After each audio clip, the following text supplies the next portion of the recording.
문재인 전 대통령은 유가족의 눈물 어린 절규에 답했어야 했다.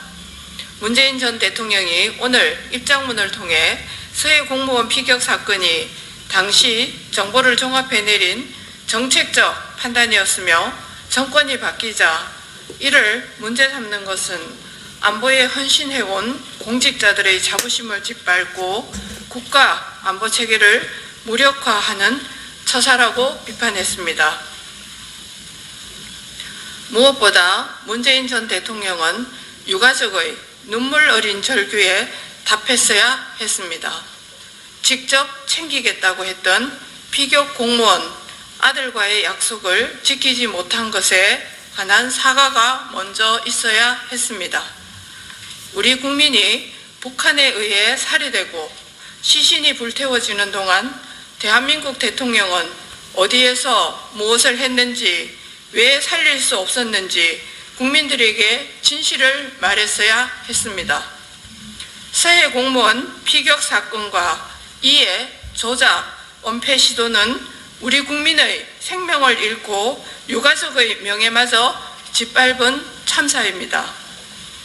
사과는커녕 유족과 국민이 듣고 싶은 알아야 할 진실에 대해서는 침묵하고 서훈 전 청와대 국가안보실장의 구속전 영장실질심사 하루 전 전직 대통령은 분별 없는 처사다, 도를 넘지 말라 비판의 입장을 낸 것입니다.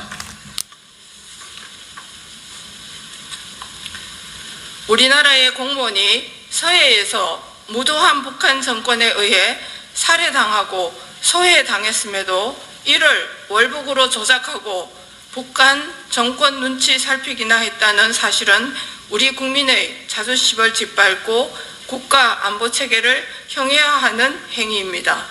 전임 대통령은 단순히 정책적 판단이었을 뿐이고 정치 보복을 위해 현 정권이 검찰을 동원해 이를 수사하고 있다는 것입니다.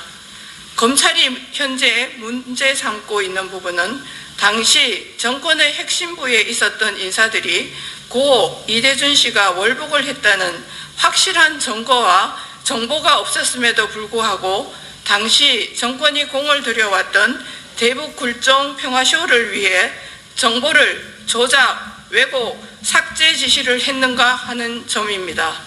즉 당시 수집한 정보를 기반으로 정책적 판단을 내린 그 결과물에 대해 수사를 하고 있는 것이 아니라 그 판단을 내리는 과정에서 불법 행위가 없었는지를 살피고 있다는 것입니다.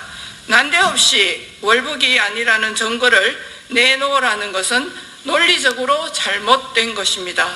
수사 중인 사안입니다. 검찰은 그 어떤 정치적 입장에도 흔들리지 말고 신속하고 엄정하게 서해 공무원 피격 사건, 조작, 은폐 시도 사건에 대해 어떤 압력에도 굴하지 않고 흔들림 없이 수사를 진행해야 할 것입니다.